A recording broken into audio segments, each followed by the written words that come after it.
CS అయినా ఈ దారుణాన్ని ఆపాలి.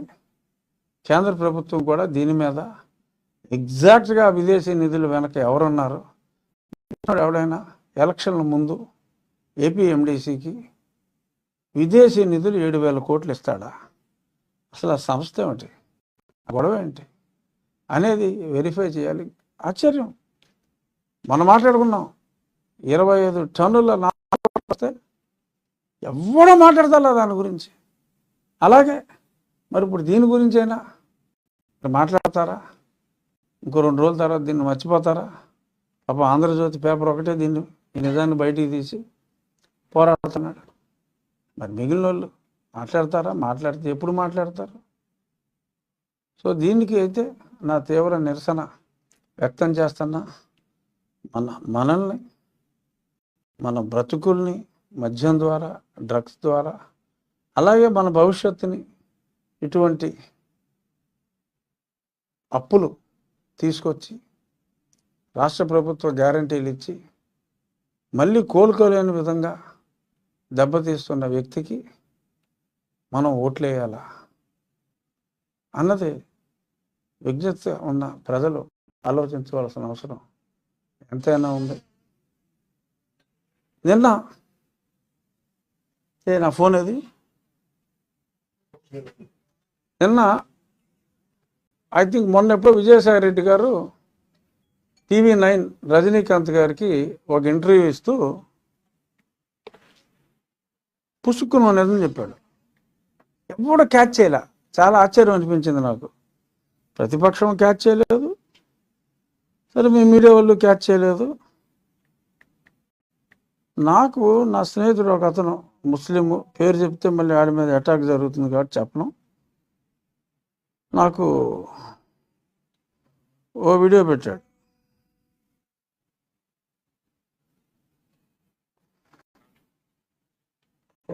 అతని పేరు టెలిఫోన్ కాల్ నాకు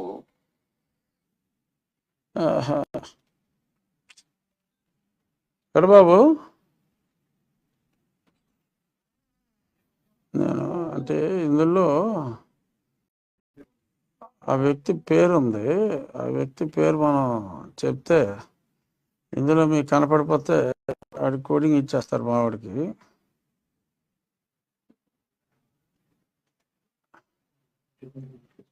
ఒక్క నిమిషం, నేను దీన్ని ఆ ఫోన్ ఉందా, పెద్ద ఫోను, అర్జెంటుగా పట్టరా. ఆ ఫోన్కి ఒక వీడియో ఫార్వర్డ్ చేస్తాను, అది మనం చూపెట్టాలి. ఇందులో చూపించవచ్చు కానీ అది నాకు పంపిన వ్యక్తి పేరు కనపడుతుంది, అతను రిస్క్లో పడతాడు.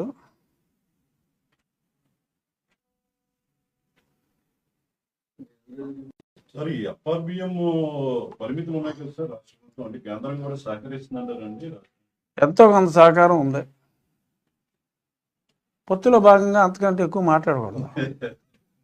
పొత్తు ధర్మం అంటూ ఒకటి ఏడుస్తుంది కదా, అది సార్ రాష్ట్ర ప్రభుత్వం మీద, అధినేత మీద కాదు. ఇప్పుడు ఇదేంటంటే, ఇప్పుడు మీకు విజువల్ చూపెడతా.